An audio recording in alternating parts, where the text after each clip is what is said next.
Shalom, welcome to the Jewish View. My name is Rabbi Nachman Simon with the Chabad House of Delmar, together with my co-host Mark Ronich of statewide news service jbiztechvalley.com, and now columnist for the Jewish Press. Yep, I'm writing a column called Albany Beat, and I'm trying to connect how Jewish community and connects with the government, and you know, it's a very rewarding challenge that I've been given. So I'm looking forward to continuing on for a long time.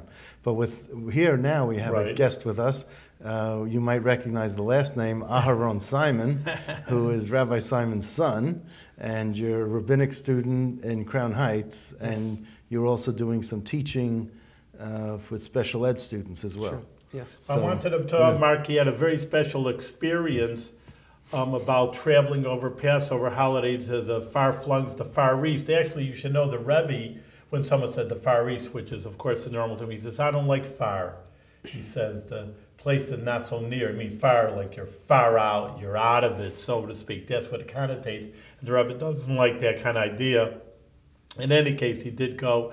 But before you do, why are rabbinical students traveling around the world? What's the purpose, and why are they being sent away from home on Passover, when, you know, traditionally everybody is... It's a family holiday. Family holiday. Everybody is home for the holidays. And here, you know, I didn't have my son home for the holidays, and he went all the way to Korea. So why are they being sent away from home for Passover? So there's a lot of Jewish communities throughout the world, hundreds and hundreds, that either they are too small to have a rabbi, a full-time rabbi, or the rabbi that is in that community, there is a rabbi in that community, but there's too many people at that time of year, too many tourists, and he needs help. So we in Lubavitch, Chabad, people aged around between 18 to 20, usually between 18 to 22, 23, we get sent out by the Chabad, it's called Merkus, it's an organization that sends people like us out to different communities around the world. And how old are you? I am 22. 22, yeah. You're right on the high side of that. Okay, yes. Good. So we get sent to all over the world, like literally every continent, South America, North America, everywhere, Europe, Asia. Where have you been? So in the past, when I was 18, maybe I was 19, I got sent to Ukraine. Right now it's actually in that area, in the very easternmost part of Ukraine, where there's a lot of turmoil now. Yeah, I actually flew into Donetsk, into Lugansk, which is where all the fighting is now. So there I was with me and a friend, just us. We brought some kosher food, because obviously there's no kosher food there.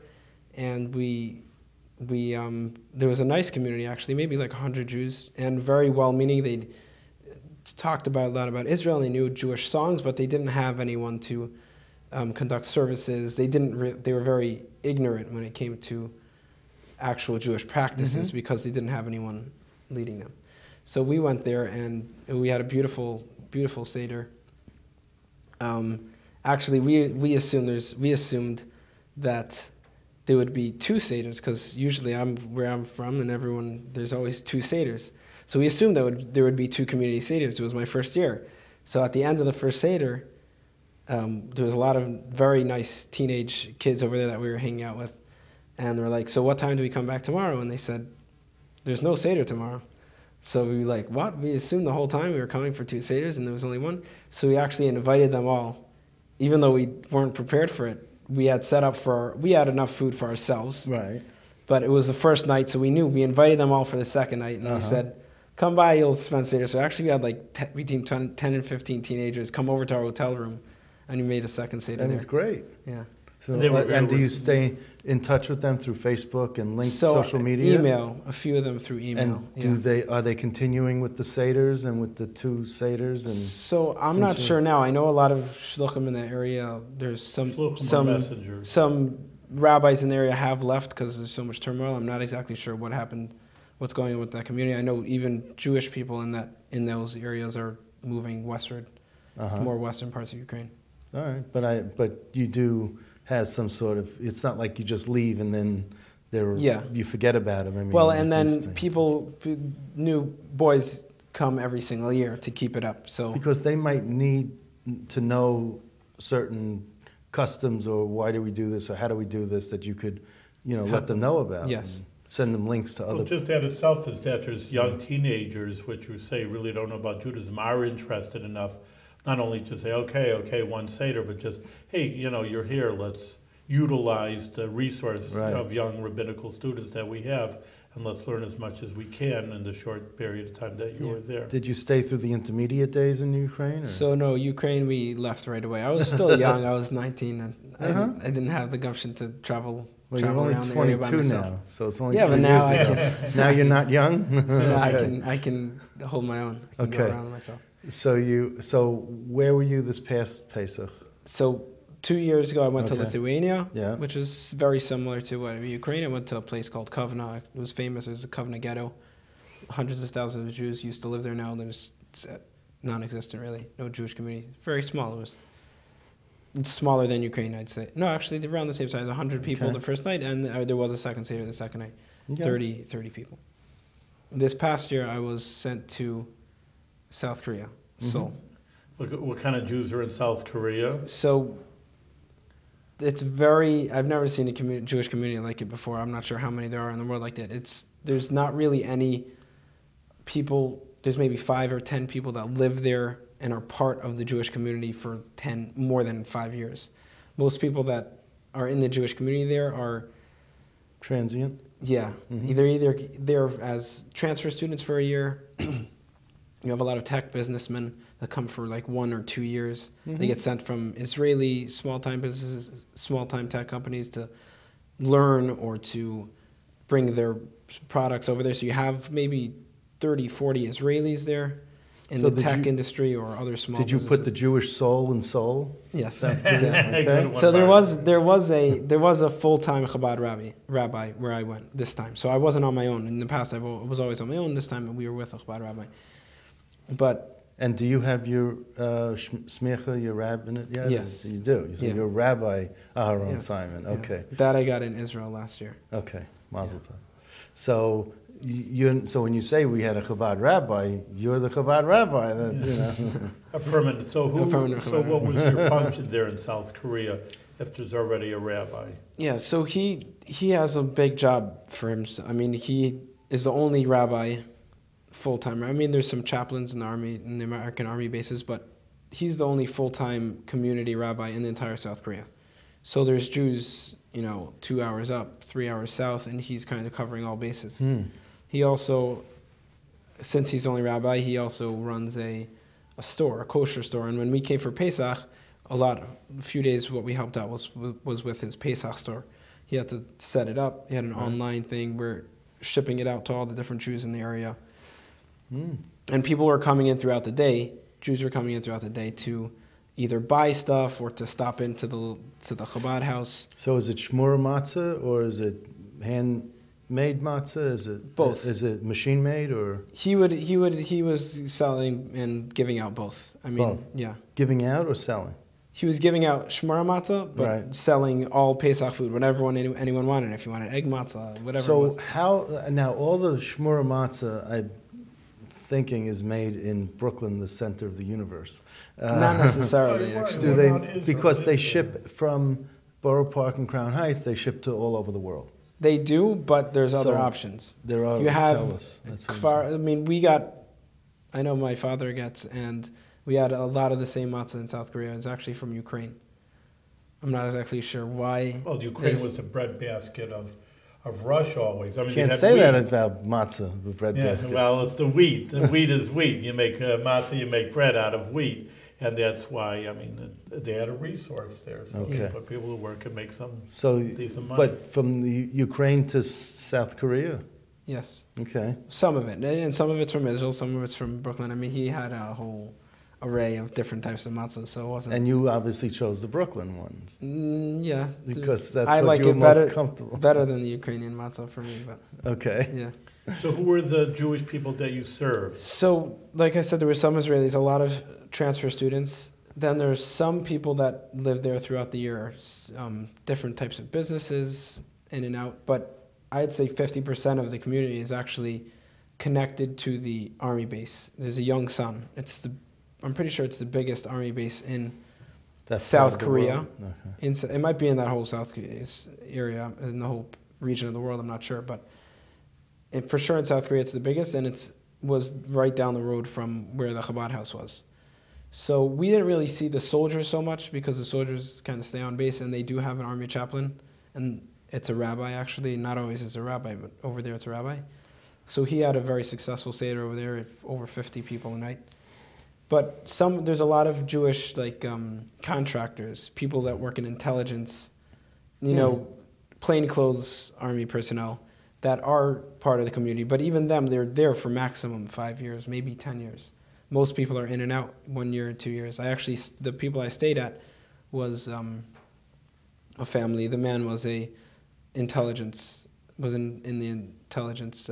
U.S. intelligence? U.S. intelligence, yeah. Which is sometimes, some people say an oxymoron, U.S. intelligence. Yeah. So there's people like that, and it's very wide. So the Seder, even though the Chabad rabbi who's permanently there is Israeli, the Seder was actually done in English because, there was a crazy amount of nationalities by the same. It was close to 10. Canada, America, a lot of French, Israelis, South Korean, obviously. And English was the connecting language for everyone? Yes. Even though the Chabad rabbi was actually Israeli. His English was pretty good. Wow. Yeah. And when he didn't have the grammar just right, you stepped in and... Yeah. Okay. Well, we had our little jobs that we did. I did the end of one of the Seders I led. And oh, good. Do they feel any danger there? In South Korea, of course, there's a Korean War in the late 40s and early 50s. And, sometimes there's always this tension, North Korea throwing off a missile, you get a headline like that. There was any tension, people just lived? First of all, the Korean conflict, because it was never a war, per se. And that's... Oh, you're right. You're the news reporter. You got to be correct in your labeling. Just don't want letters and, just to write, any of our viewers to write in, Okay, so... it feels extremely safe. I was actually, when I went there, I was a little disappointed. Being in Ukraine and Lithuania and different countries, it's nice to see, the third world kind of aspect to it. But Seoul was you walk off the plane, it's like a regular... if everything would have been in English, you wouldn't have known you were in America. Wow. It's so advanced and clean and really nice. The people are nice, and it's not... it's just like a regular... I was disappointed. There was nothing really to see. It's just skyscrapers and nice buildings, nice neon hotels. lights and all that. Yeah. It's really very Americanized. Okay. But safe-wise, it feels really safe. I went to the DMZ, the Demilitarized Zone, which is... The 38th parallel? Yeah, 39th parallel. 39th parallel. That was close. So, it's not, you don't feel danger at all. There's no... Yeah. You see it a little bit more. You see shelters, you see in Israel a little bit more. Not as much as Israel, obviously, but there's signs for shelters, but it feels extremely safe over there. You had an interesting experience. Tell us, our viewers, about going to Korea. There was a stopover, so tell us about that. On the way to South Korea, we had a stopover in Dubai for 8-9 hours. I don't remember exactly. We were out of the airport for 7 hours, and we were actually out at nighttime.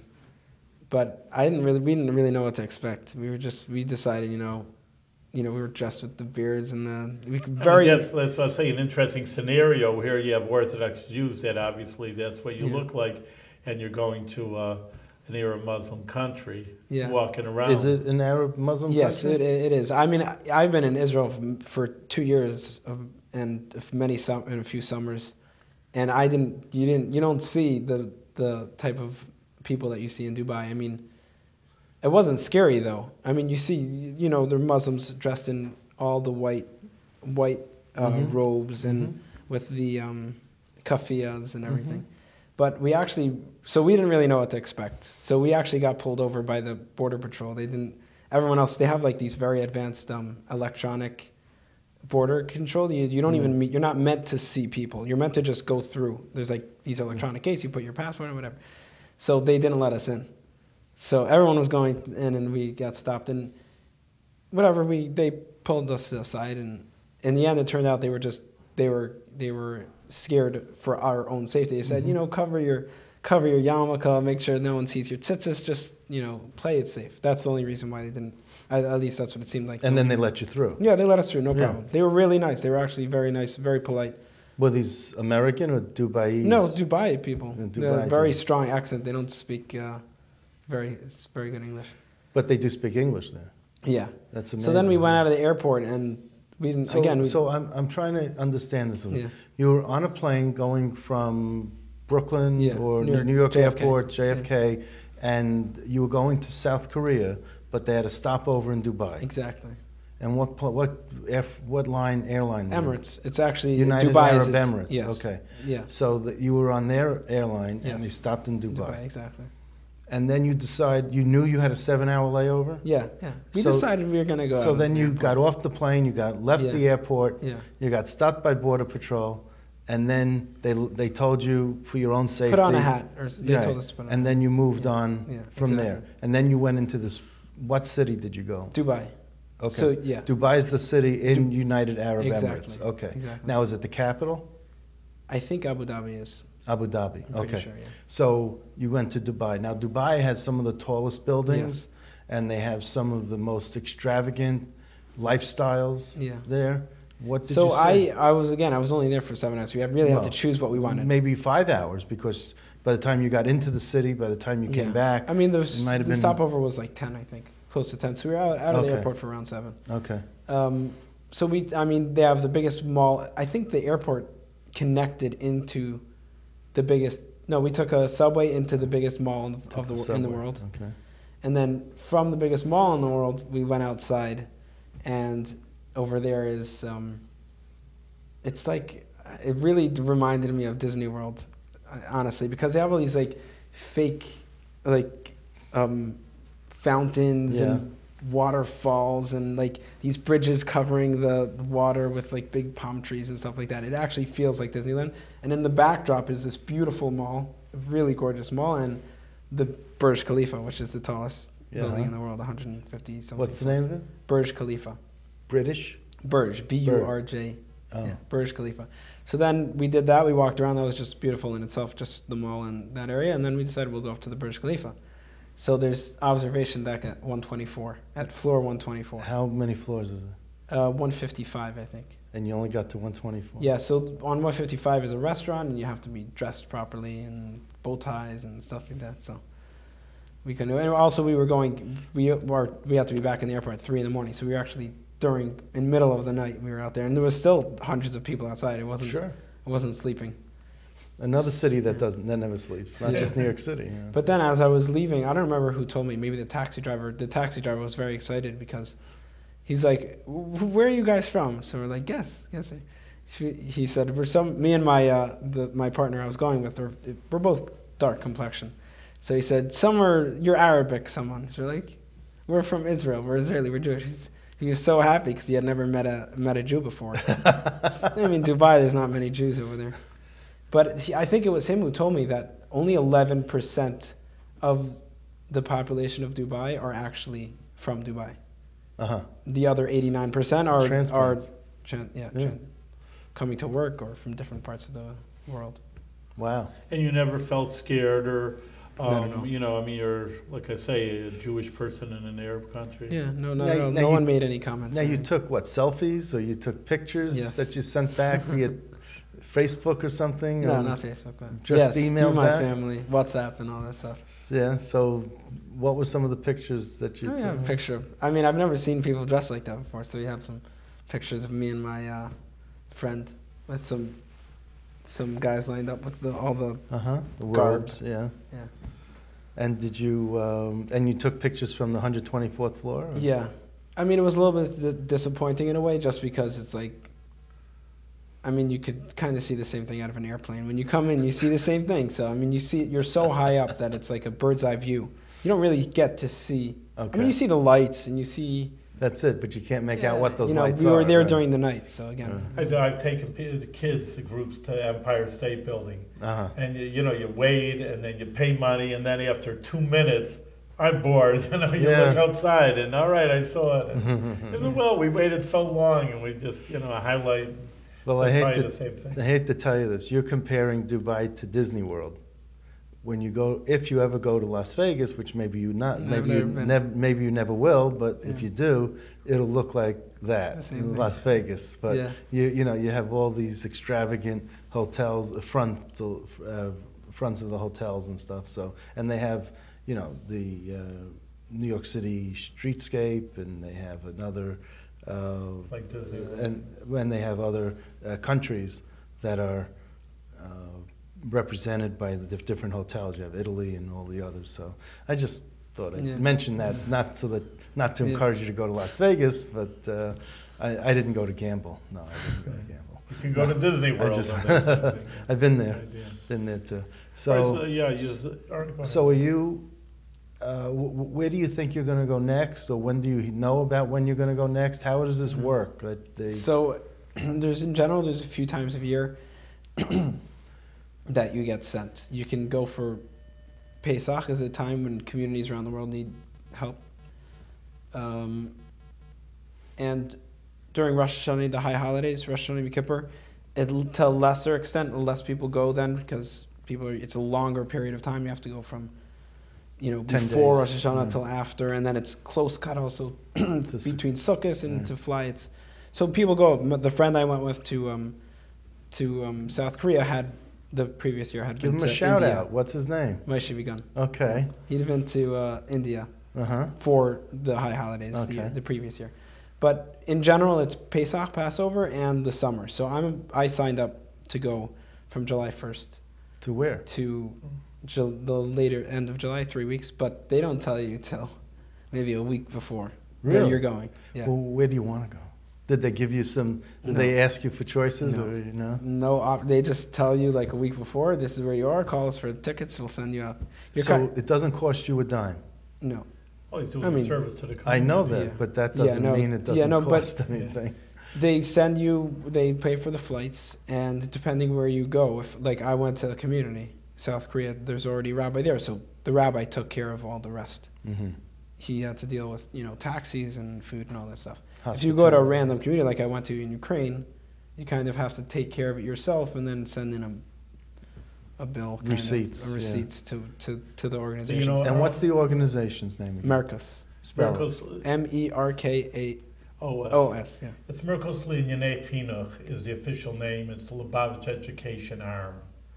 So they send students all over. They do in the United States too. It's not only this exotic places, but I mean there are cities throughout the United States, same situation really. There's 10, 50 Jews and they can't afford a rabbi and kids don't get an education and people don't have any rabbinic services. So they really go around the United States also. So some of the people that won't say necessarily friends, but acquaintances, whatever, where have they gone within the United States? Within the United States? Not many I know go within the United States. I mean, Florida, my previous son, previous years, my son has gone into Nebraska. I mean, now again, the major city, just like Aaron's saying, the major city is taken care of. But there's always suburbs and look at the capital district. Well, I was just wondering, this conversation, if he knew certain areas. I know I have a friend that went somewhere, I don't really know exactly where, a city outside of Chicago. But in general, they send people that are younger to within the United States. Younger. 18 years old. I was lucky the first year. I feel I was lucky the first year to get sent overseas. I was only 18, 19 years old. But a lot of guys that age. Thank you. A lot of guys that age do get sent into the United States. But usually after that time frame, you get sent all over the world. I have friends, everywhere. Peru, India, China. Literally everywhere. Congo, an island off of Brazil. This same one, Moshe Vigan, who went to India, I went to an island off of Brazil for a few years to do Pesach. Everywhere, all over Ukraine, especially Eastern Europe, is very, very, a lot of people get sent there.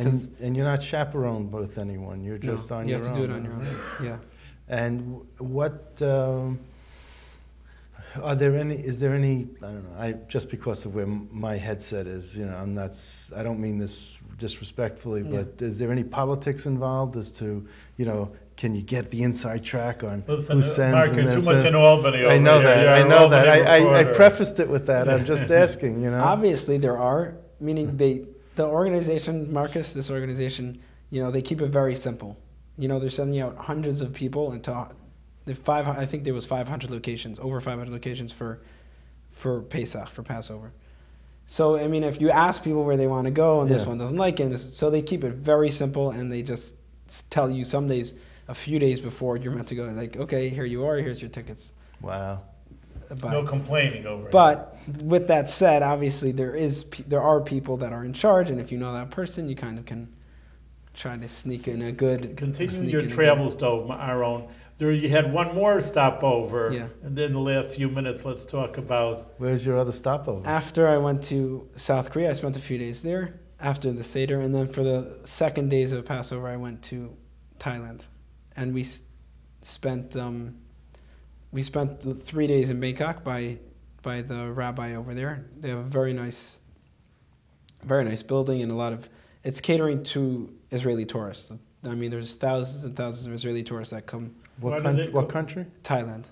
Why do they Thailand. go there? Yes. Oh. Why are they there? Oh, Thailand. Oh, go ahead. Tell them why the Jews go. You've been there, Mark? No, I know why. Yeah. All right, go They ahead. go because, I mean, it's untouched, like, beauty, really. It's very cheap. I mean, the the nature, people, you the mean? Israelis that go there are not. Inexpensive. It's inexpensive. It's not 50-year-old people that are going there. It's kids coming right out of the army. They're 22 years old. They don't have that much money. They spend, some of them go for a year. They can't spend, $10,000 in one space. Right. So they go to Thailand. It's very cheap, and it's really beautiful. And what city did you go to in Thailand? So I went for 3 days to Bangkok. That was just for the holidays, the second part of the holidays.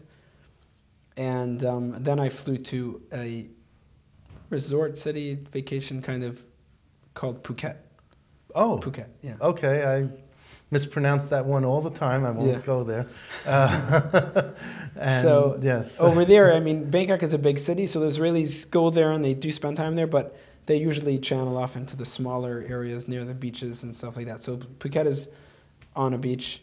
They go to another place called Koh Samui. So where I was, I didn't go for any rabbinical religious reason. No, you went for vacation. So I had me and my friend Moishi flew from South Korea to Thailand. We had a friend that had been there for Pesach in Phuket. So we met up with him. And we spent time in the Chabad house over there. It's also a very nice Chabad house. People Great place to have in a and Chabad out. house. Yes. If you have to have one, that's not a bad place. Exactly. Yeah. Let me know if you need a chaperone. I'd be happy to sign I'll on take you along dotted for next line. And it is that beautiful, the nature. And Yeah. I mean, it really is beautiful. I took a boat ride to small little islands. And I've never seen anything like it before. No. I mean, I'm seeing pictures of Hawaii. It looks kind of similar, tropical, like that. But I've never been to anywhere more beautiful in my life. No, really it's true.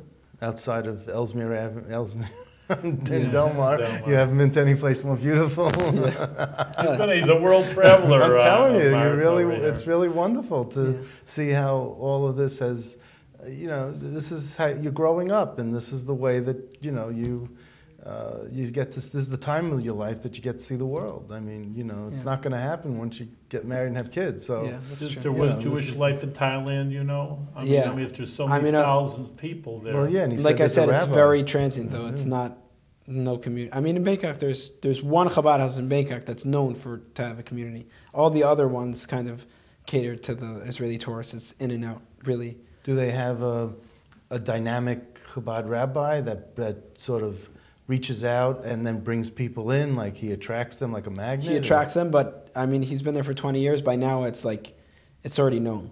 The Israelis come off the plane, they stop in the Chabad house to get a coffee. Their mentality is kind of like a backpacker style. So they just go without any arrangements ahead agenda of or time, schedule. right. So they just come, and the Chabad house is a place where, I mean, it's set up in a way where they can hang out there. There's couches and sofas and coffee and water and food, and so that's where they automatically, it's almost like So a why magnet. did you They just leave? get attracted there. You think Delmar's better. Why did you stay? Brooklyn. He wants to go back to Brooklyn. Well, if it was so beautiful, I should have. you should have just stayed and written, I'm not coming home. Please, Mark. I want him back. You want him back. Well, maybe you'll go to Thailand to visit him. A good excuse. Me and you, Margot, That's it. we'll travel together. So, any final words or anything that you want to tell us about that we didn't know enough to ask you that you want to just sort of expound upon and say, so that 5 minutes after the show's over, you don't go, I wish I said that. I think we covered up. Covered it? He covered most. It was a good all experience. bases. It was a very good It was experience. something I always enjoy doing it because they always say, giving is the best way of getting. That's right. When you go out and see, I mean, it's always also nice to see different parts of the world, but helping people out and spending time with people from very different backgrounds, and it's just nice to really give to others that need the inspiration.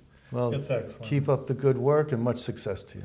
You know, Arnold, thank you for coming and sharing your interesting travels with our viewers. That there are Jewish communities. People don't think there's Jewish people beyond Brooklyn altogether, and there are Jewish people all over the world. And you know, and it's important that people like yourself cater to their Jewish needs. Yeah. Thank you very much. Thank you.